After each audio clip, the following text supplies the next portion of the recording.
ก่อนอื่นกะเนาะก่อนสิกินข้าวพี่น้องเอ้ยกราบทักทายสบายดีเด้อเนาะสบายดีสบายดีพ่อแม่พี่น้องหมดสุขสุขคนมาเด้อเนาะกินข้าวเนาะพอทางเนาะโดยเอาจะโดยผู้ใดเนาะเพิ่นเบิ่งเพิ่นส้มอยู่ตอนนี้ก็ผู้ใดต่างประเทศผู้ใดจากประเทศสวิตเซอร์แลนด์แม่เพิ่นนั่งเบิ่งอยู่ตอนนี้พี่น้องเอ้ยเอิ้นแม่เพิ่นกินข้าวนำแน่มาเด้อแม่เด้อแม่เด้อกินข้าวเด้อกินข้าวเที่ยงเที่ยงเนาะจะโดยจังไงจะโดยจังไงจะโดยจังไงพี่น้องเอ้ยก็อันนี้ก็เอามอบให้สร้างทั้ง3แล้วเบิ่งนำกันเด้อแล้ว1,700,000ก็เอาพอสร้างเอาไว้เอาไว้จ่ายให้ตะโลเพิ่นมื้อละ200,000ก็จักสิได้จักมื้อแล้วหั่นพี่น้องเอ้ยล้าน7ได้จักมื้อเอามื้อละ200,000ไหลเบิ่งโดย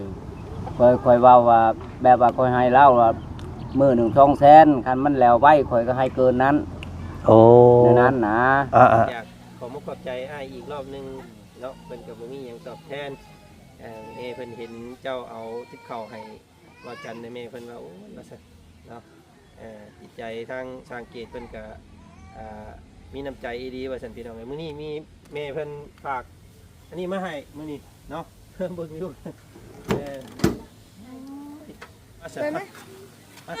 ลืมบอกว่ามื้อนี้เฮาฟันดีได้โอ้เกี่ยวถึงเลขกับผู้ฮู้คือกันฝันบ่ฝันว่าเฮาได้โชคตั้ง2 เซนพุ่นน่ะเส้นจักบาทกะใหญ่บ่ก็บ่ใหญ่ส่ำใดประมาณสลึงนึงนี่แหละแต่ว่า2 เซนโอ้พันเมื่อคืนนี่โดยอันนี้นี่ฝันบ่คือเว้าเอาฝันอีหลีแม่นบ่ได้ตัวแม่นตอนแรกๆหันแบบว่าเห็นหมู่ใดค้ำแม่นบ่ก็อยากได้คือกันแล้วบัดนี้หัน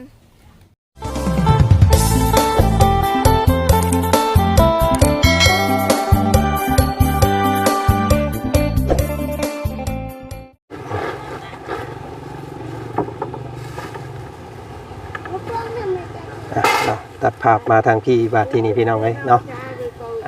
ทีมสร้างเพิ่นพักเที่ยงเนาะกำลังสิจะโดยรับประทานข้าวเที่ยงกินข้าวเที่ยงในวันนี้ได้พอสร้างกินข้าวเที่ยงจะโดยตะไงตะไงนี่เที่ยงเนาะกินข้าวแรงเลยจะโดยตะเบอกินข้าวเช้า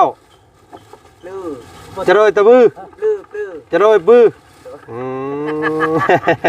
พ่อ3 คำนี่พ่อมือนี่เนาะเฮียนมือหน่อยพี่น้องไงเฮียนหลายบ่จื้อเนาะมาเด้อป้าลุงเนาะจะโดยตะไงจะโดยตะไงกินข้าวเที่ยงน้ำทีมสร้างสายจวดเพิ่นมื้อนี้เอาให้เพิ่นกะเตรียมก่อนหน่อยนึงnày đau trong ghi luôn đau rồi đau nhang ngoài ấy bơi hồi tại nhỉ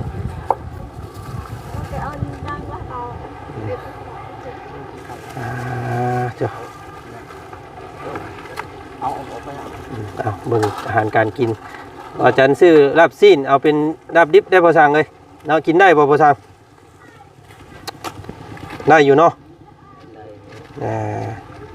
ลาบดิบสั่งจากห้านเพิ่นโดยตรงเลยเนาะ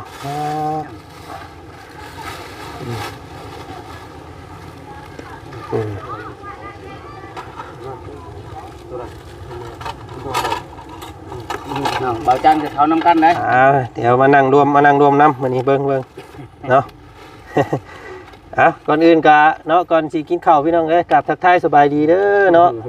สบายดีพ่อแม่พี่น้องหมดสุขสุขคนมาเด้อเนาะกินข้าวเนาะพอทางเนาะจะโดยผู้ใดเนาะเพิ่นเบิ่งเพิ่นส้มอยู่ตอนนี้ก็ผู้ใดต่างประเทศผู้ใดจากประเทศสวิตเซอร์แลนด์แม่เพิ่นนั่งเบิ่งอยู่ตอนนี้พี่น้องเอ้ยเอิ้นแม่เพิ่นกินข้าวนำแน่มาเด้อแม่เด้อกินข้าวเด้อกินข้าวเที่ยงเนาะจะโดยจังไงจะโดยจังไงเอากินเลยสร้างเอาเลยเห็นอยู่บ่น้องป๊อปเห็นข่อยบ่โอเคได้อยู่เนาะต้องมันนั่นมันตกได้นะเอากินเอาเรียบร้อยแล้วเรียบร้อยแล้วเนาะกินพี่น้อง เนาะ ปลาคอบ่ เพิ่นเอามาอาหารมาแต่บ้านแน่พี่น้องเอ้ยเนาะเพราะว่าบ่ได้ให้ยุ่งยากทางเจ้าของเฮือนทางทีมสร้างเพิ่นนี่ก็มีอีหยังกินอยู่เฮือนก็เพิ่นเอามาเบิดเนาะอันนี้เป็นต้มหมากอิหยังอันนี้ มักแข็ง โอ้ต้มหมักแข้งนะพี่น้องเด้อเนาะอันนั้นนึ่งหมักแข้งนี่หมักเขือพวงหมักเขือพวงเพิ่นเอิ้นบ้านทางไทยเอิ้นเนาะมะเขือพวงนี่ก็สิเป็นแจ่วโอ้ยังผมปลาชม ปลาส้มเนาะส้มปลาแปะเพิ่นเอิ้นบ้านเฮาเอิ้นส้มปลาแปะแล้วก็สิมีปลาซ่อนอันนี้พี่น้องเอ้ยเนาะอันหางเพิ่นไปเที่ยวทั้งอื่นแล้วหางนี่เดี๋ยวแต่หัว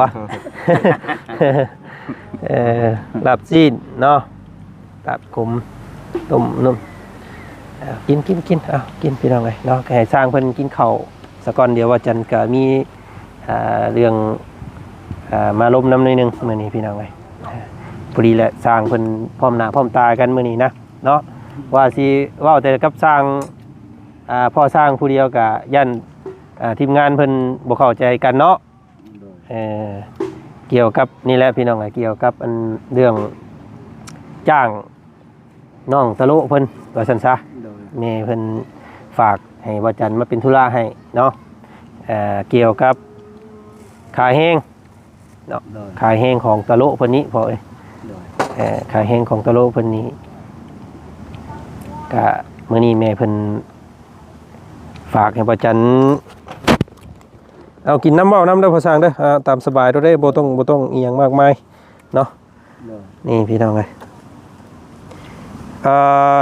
คือแม่เพิ่นนี่ให้ตะโลเนาะ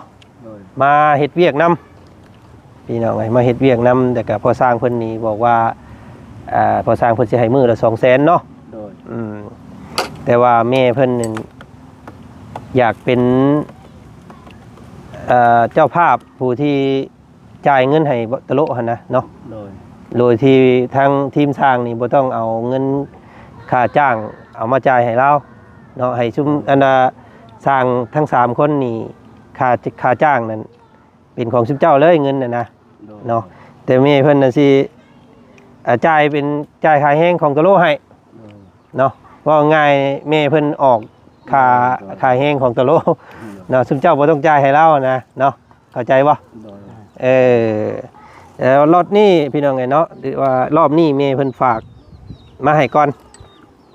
แต่ว่าพอสร้างเพิ่นสิเก็บไว้จ่ายเป็นมือให้ตะโลก็ได้หรือว่าสิจ่ายเป็นวิกก็ได้หรือว่าเซ็ตเวียกเซ็ตงานก็ได้เนาะแต่ว่าเมย์เพิ่นฝากมามื้อนี้ 2,500 บาทพี่น้องไงเนาะบ่จันแรกเป็นเงินกีบก็พอดีตกอยู่1ล้านกับ700,000เนาะเรทก็1,625,000แต่ว่าบ่จันเอาให้1,700,000เลยเนาะบ่ต้องอันนั้นพี่น้องไงเนาะก็สิมอบให้สร้างเนาะเป็นหัวหน้าสร้างเพิ่นนี่แหละเนาะเงินจำนวนนี้ให้สร้างบริหารเรื่องน้องเพิ่นเองเนาะมื้อใดเราหยุดก็บ่ให้มื้อใดเรามาก็ยังเอาให้เนาะแต่โลสิเอาเป็นมื้อบ่สิเอาเป็นเดือนสิเอาเป็นวิกอะไรก็ได้อะไรก็ได้เนาะพี่น้องไงก็อันนี้ก็เอามอบให้สร้างทั้ง3แล้วเบิ่งน้ำกันเดินแล้ว1,700,000ก็เอาพอสร้างเอาไว้จ่ายให้ตะโลเพิ่นมื้อละ200,000ก็จักสิได้จักมื้อได้หั่นพี่น้องเอ้ยล้าน7ได้จักมื้อเอามื้อละ200,000ไหลเบิ่งโดยค่อยเว้าว่าแบบว่าค่อยให้เล่าว่ามื้อ1 200,000คันมันแล้วไว้ค่อยก็ให้เกินนั้นโอ้ในนั้นนะเลยแบบเฮ็ดอันนี้ค่อยก็บ่ว่าสิให้มันแล้วแต่200,000บ่แม่นสมมุติว่างานมันแล้วก่อนกำหนดเนาะมีงานเร่งงานด่วน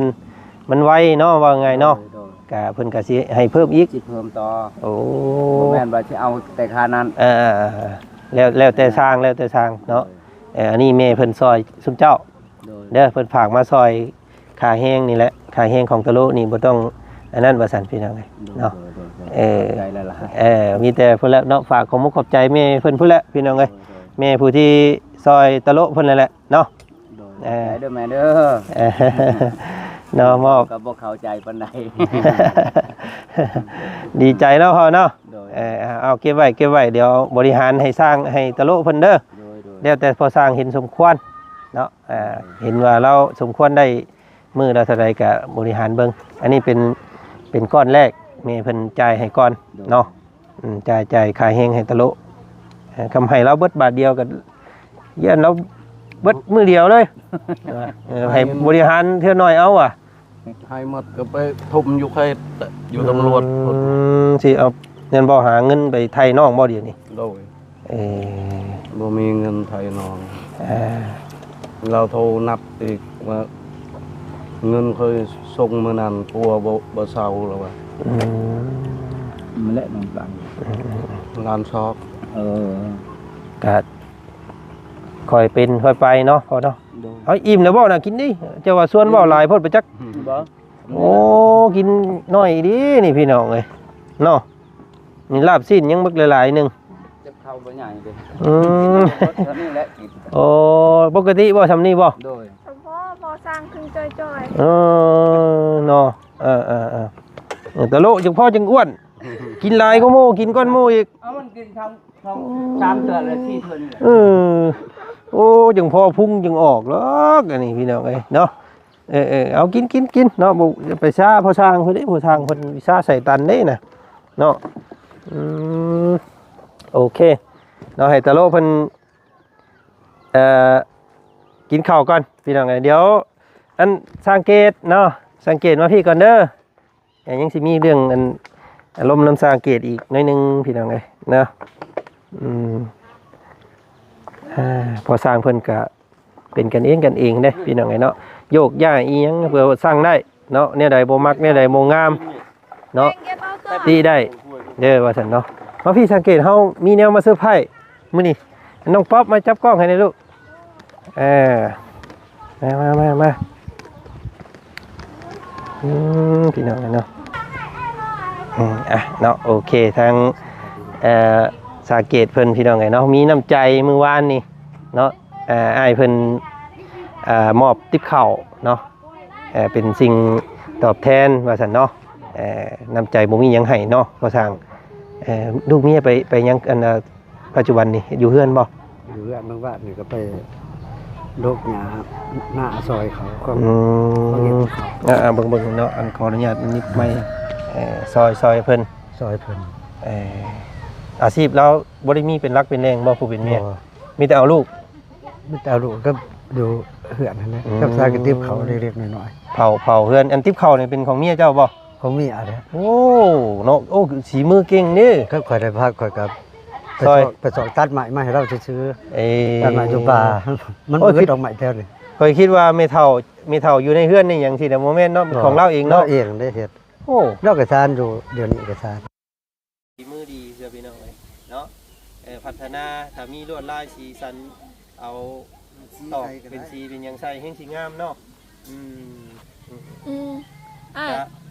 บ่ขึ้นสีฟ้าก็ได้บ่ไม่ อ๋อเนี่ยมันเบิดแล้วอย่านะบ่เป็นหยังได้อยู่โอเคไม่จนเบิดพี่น้องเอ้ยบ่หลายโคตรว่าฉันก็ได้ เอามื้อนี้แม่เพิ่นอยากขอมขอบใจอ้ายอีกรอบนึงเนาะเพิ่นก็บ่มีหยังตอบแทนแม่เพิ่นเห็นเจ้าเอาทิพย์เข้าให้ว่าจันในแม่เพิ่นว่าโอ้ยว่าซั่นเนาะจิตใจทางสร้างเกตเพิ่นก็มีน้ำใจดีว่าซั่นพี่น้องเอ้ยมื้อนี้มีแม่เพิ่นฝากอันนี้มาให้มื้อนี้เนาะ เบิ่งอยู่โอ้นี่แหละของนักเนาะเข้ากระสอบหนึง นี่มาสร้างเนาะโอ้เอาลงไว้จะเอาเมื่อได้บอกมื้อแรงนี่นี่รถเจ้าเอามาคนเดียวบ่เอานี่ใส่หลังรถ50 โลพี่น้องเอ้ยเนาะแม่เพิ่นฝากให้เจ้าอีกรอบก่อนนั้นเบิดแล้วบ่เอามาให้2 สอบต่อก่อนถ้าคุณจะเบิดสอบนึงยังอีกเอามาอีกเลยเนาะต้องโจ๊กไปเขียนวันที่ก็ได้ เราจะนำไปหายกับวันที่18จดไว้หาจะแล้ว ว่ามันกินมันสิได้จักมื้อเนาะหากก็ได้หากก็เบิดสอบหนึง มันคือคักแน่ได้มัน อันนี้เอามาเพิ่มมาอีกมื้อนี้พี่น้องแม่เพิ่นว่าเอาไปมอบให้สร้างเขตนี่เด้อเพิ่นว่าเนาะพอเราได้บ่ต้องบ่นเรื่องซื้อข้าวเนาะได้เงินเมื่อก็เอาไปเฮ็ดแนวอื่นซั่นซะเนาะเอาเก็บไว้พัฒนาสิ่งที่ในครอบครัวเนาะอันนี้เป็นข้าวกระสอบหนึงมื้อนี้พี่น้องเอ้ยทางทีมสร้างเขตเฮาเนาะโอ้เบิ่งเฮ็ดดีได้เนาะอันเอาแบกไปไว้พุ่นก่อนบ่อยู่ไม่เนาะ เอาไว้อยู่ตารางเพื่อนนี่กว่ายานฝนตก เพราะว่าบ่จันสิไปทางอื่นได้นี่เนาะเอาหุ่นล่ะ พอสร้างบ่ไว้ตารางเพื่อนฝนตก เพื่อนบอกมาเสร็จ ได้ไหม ไอ้จีจอก สอบหนึ่ง อย่าไปอยู่พุ่น ขายดีนะเพราะว่าน่าสิเป็นมื้ออื่นนี่มึงมีเวียกแล้วบาทนี่ เอาที่ถ้าถาที่เขาจังโทษทาง ถ้าตีเช้ามาเลยจังมาวางลง ถ้าว่า มือมันพุด โทษใส่ มันพุดเฮาเตรียมบาทนี่เนาะพึ่งปังเลยดีนะมีแต่ฝากน้องฮะ มือวันศุกร์ เรื่องนั้น หาเพียนแล้วบ่ ทานั่นละมันว่าทาตีเขานะเป็นดอกไม่เศร้าเนาะ มันบ่ได้บ่เพิ่นต้องได้สั่งเนาะ บ้านมันได้อยู่แต่ว่ามันมาโปรท่าอีกมา เสามาบ่ทัน บ้านมันได้ เป็นวันศุกร์ คิดว่าชุกตามมัน แม่นบ่ บ่แม่นวันศุกร์ก็วันจันทร์ 2 วัน อ๋อยังเถิงสันเนาะโอ้คิดว่าสิได้ยุกได้ย่อวันพุธมื้ออื่นมื้อฮื้อนี่ได้นี่เดือนเป็นวันศุกร์เนาะอืม เพราะว่าเสาร์ตัวเก่าหันสันโพดเด้อ บ่เป็นหยังสัตว์พี่น้องเอ้ยเนาะเดี๋ยวอันนั้นก็ได้เนาะเดี๋ยวเฮาจังคอยว่ากันก็ได้เนาะเอาพอสร้างไปพุ่นก่อนเฮาบัดนี้ อืม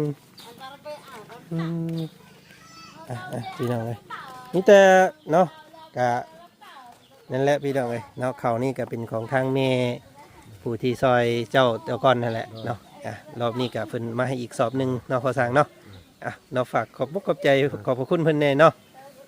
เดี๋ยวต้องดูขอฝากความคิดหน่อยคิดถึงขอบคุณขอบใจน้ำแม่ได้หลายที่ได้มาปัจจุปัจจัยแบ่งเบาความทุกข์ในครอบครัวคอยแม่ดูดีมีเฮเด้อสาธุ โอ้ยเนาะ เฮ้ยเว้าหลายกันน้ำตาสิไหลเนาะขอทาง ดีใจ ดีใจตื้นตันพี่น้องเอ้ยเนาะทางบ่จันก็ดีใจนํเนาะที่ได้เป็นส่วนหนึ่งที่ซอยเจ้าพี่น้องเอ้ย หน่อย เนาะก็เข้าใจความลำบากที่อ้ายเพิ่นเคยพบพ่อมาเนาะลูกก็ปั่นลูกไก่ป่าพี่น้องเอ้ยแตกพระละพระพายเนาะ หน่อย สองคน พอสร้างยังผู้หนึงบ่ ยังผู้หนึงอยู่เพื่อน ยังว่าพรบ่ พ่อนกับ พรบ่ นี้จากบนคล้ายปูนไปหาเห็ดอยู่แถวสวรรค์ อยู่สวรรค์บ่ เดี๋ เดี ย ยว ว วันนี้มันหนักหลายความแบบปูนมันหนัก อืม แต่หามันใหม่ พรไปสวรรค์แล้วไปป่าเฮาอยู่ผู้เดียว อืม เป็นจักแกกับดู เพิ่นเป็นผู้ว่าผู้สาวกันไปจัก คล้ายเครื่องมาเดียวกัน เคยเฮ็ดเวียกอยู่น้ำการมันหนักหลายอยู่ในเรานี้ ดับปบลงไปพุ่นบัดนี่ลงสวรรค์ตัวเมืองพุ่นอืมอีก2คนเนี่ยบวชอยู่ฝั่งไทยสรุปแล้วนี่4คนลูกเจ้า หน่อย อ๋อผู้น้อยๆนี่ลูกหลาเนาะกะลูกหลานี่ก็เป็นออร์แกติกแน่พี่น้องเนาะเป็นเด็กน้อยพิเศษนิดนึง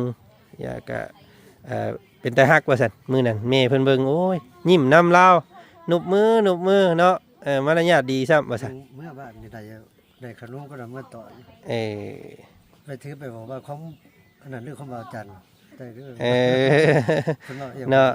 ยิ้มตลอดได้พี่น้องไงเนาะเพลงเป็นแต่เพลงอยู่เนาะ ได้เรื่องเพิ่นว่า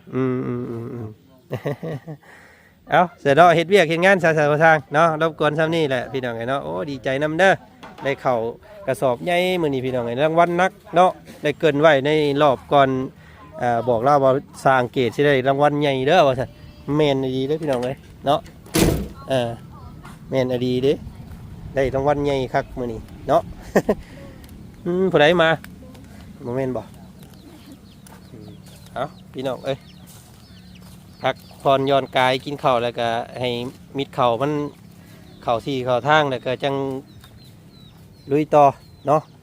ก็คือสิยังดนเยอะสิพี่น้องเอ้ยเพราะว่าต้องรอ ตีนเสาน่าเพิ่นน่าสิสร้างตีนเสาแบบตัวไม้นี่พี่น้องไงเพราะว่ามันเพิ่นบ่ได้เฮ็ดไว้เนาะถ้าเป็นเมืองพีนหรือว่าอยู่ทางใต้พุ่นนั้นน่าสิมีโลดเนาะแต่ว่าอยู่นี่บ่มีว่าซั่นพี่น้องเอ้ยโอ้เอ้านี่ไดซั่นเนาะก็มีแต่ลำล้อเท่านั้นแหละซั่นพี่น้องเอ้ยมื้อนี้ก็มีอยู่2ประเด็นเด้อพี่น้องเนาะคือแม่เพิ่นให้บ่าวจันมาเป็นสะพานบุญเกี่ยวกับค่าจ้างของตะโลซอยทางพอสร้างเนาะเพื่อให้พอสร้าง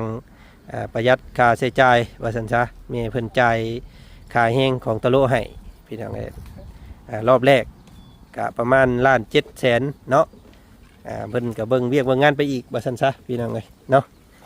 แนวใดก็หางานให้ตะโลพอได้เฮ็ดเนาะพอได้ฮู้เวียกฮู้งานว่าซั่นพี่น้องเอ้ยแล้วก็2ก็มอบข้าวให้ทางสร้างเกตเพิ่นเนาะ1กระสอบมื้อนี้โอ้ยเนาะดีใจนํเพิ่นพี่น้องเอ้ยเอาเนาะมื้อนี้ว่าจันไปทางอื่นต่อกันเด้อบัดนี้เด้อเนาะพ่อกันใหม่เนาะมื้อนี้ทีมสร้างเพิ่นก็ได้รางวัลได้ของขวัญไปเพิ่นเนาะน้องป๊อปเป็นที่ใดรู้สึกหยังกับเพิ่นบ่ดีใจนํเพิ่นเนาะโดยดีใจแทนแล้วก็ดีใจนำพวกไอเพิ่นนำที่ว่าได้รับการสดซอยคือกันเนาะดีใจพี่น้องไอ้ทางน้องป๊อปก็ได้เนาะน้องป๊อปได้ซั่นเนาะทางอ้ายบ่ได้มีหยังให้เจ้าซำได้นี่พี่น้องเอ้ยบ่เป็นหยังดีใจเนาะบ่มีหยังสมทบนำซ้ำมีแต่สิซื้อในอยู่ในกินสู่สร้างนี่แหละโดยก็ขอบใจอะไรเด้อโดยที่บ่ป้าแล้วก็บ่ทิมน้องก็ขอบใจหลายๆเนาะอ๋อมีโชคมีลาภหยังอยู่บ่ซะเจ้านี่พี่น้องเอ้ยเนาะมีไผเอาหยังมาให้อยู่บ่มื้อนี้มื้อนี้ยังบ่มีแต่ก็เขาลืมบอกว่ามื้อนี้เฮาฟันดีได้โอ้เกี่ยวถึงเลขกับบ่ฮู้คือกันฝันบ่ฝันว่าเฮาได้ทองตั้ง2 เซนพุ่นน่ะเส้นจักบาทกะใหญ่บ่ก็บ่ใหญ่ซำใดประมาณสลึงนึงนี่แหละแต่ว่า2 เซนโอ้พันเมื่อคืนนี่โดยอันนี้นี่ฝันบ่คือเว้าเอาฝันอีหลีแม่นบ่ได้ตัวแม่นตอนแรกๆหันแบบว่าเห็นหมู่ใดค้ำแม่นบ่ก็อยากได้คือกันแล้วบัดนี้หันยืมหมู่ว่าอยากใช้แน่ก็เลยยืมว่าได้เงินสิคืนเด้อแล้วก็บัดนี้หันหมู่ก็เอามาให้เอาแล้วทีนี้ล่ะเฮามีเงินเฮาก็ซื้อ2 เซนมาเลยแล้วเฮาก็เอาเงินคืนให้หมู่โอ้ซอยค่ำบ่แม่นเส้นนึงเท่าใดเจ้าซื้อฮู้บ่ประมาณค่อยบ่ฮู้คือกันแต่ที่แน่ๆหันประมาณ2 เซนละสลึงโอ้น้องป๊อปฝันกระดาษเริ่มเมื่อคืนนี่พี่น้องเนาะฝันมาได้ทอง2 เซนพุ่นเนาะเอาผู้ใดข้อเลขข้อหวยกับแปลเอาก็ได้เด้อพี่น้องเด้อสำหรับน้องป๊อปเพิ่นพันเห็นสิซอยนี่พันเห็นสิซอยนี่เด็กขี่เข็บได้แต่เก่าได้เนาะลัก0ลัก220หรือว่า200เอาโลดมือแรงเด้อว้ายเขาบอกกล้าซื้อบ่เป็นเราฝันนี่หลีอันนี้ฝันเนาะโอเคพันมันได้ทองนี่เป็นเรื่องดีได้เนาะเอามีแต่เริ่มแรกแหกมาเฮ็ดเฮือนก็เริ่มพันเป็นร่างดีเลยเนาะมีแต่บัตรเพิ่นตั้งเฮือนขึ้นมันสิบ่เป็นจริงซะบ่ได้เนาะก็บ่ฮู้คือกันกติใจแห้งได้ฟันแบบนี้แต่ก็บ่ฮู้คือกันจักสิเป็นจริงหรือบ่แต่ก็ฟันดีก็เลยอยากบอกโอเคพี่น้องโอ้ยเนาะเอาฝันสิเป็นจริงหรือบ่ก็เดี๋ยวรุ่นกันเนาะพี่น้องโอ้ยถ้าว่าถูกเลข6 โตสิซื้อให้อยู่ดอกจัก2 เซนเด้อมื้อแรงก็สิไปซื้อน้ำบ่ซะพี่น้องซื้อน้ำความพันน้องป๊อปเบิ่งบ่เนาะเคยฟันดีๆได้บ่ได้ตัวโอเคเนาะเดี๋ยวสิเอาไปพิจารณาเดี๋ยวสิลองเบิ่งเด้อถ้าถูกเลขเดี๋ยวสิมาบอกเนาะเอาไปก่อนซะมื้อนี้ขอบใจหลายๆเด้อที่สอนความฝันให้ฟังเนาะพี่น้องน้องป๊อปฝันเห็นทองเนาะ2 เซนสิเป็นฝัน พันล่มพันแรงหรือว่าสิเป็นพันเป็นจริงก็เนาะขึ้นอยู่กับบุญวาสนานี่แหละเนาะได้เฮือนนี่ก็กลัวฮอดท้องพุ่นแล้วพี่น้องเอ้ยซ้ำฮอดรางวัลที่1พุ่นเด้นี่หลังบักใหญ่เนาะโชคดีได้พี่น้องเอ้ยผ่านเห็นแบบนี้เอาโอเคสันเนาะ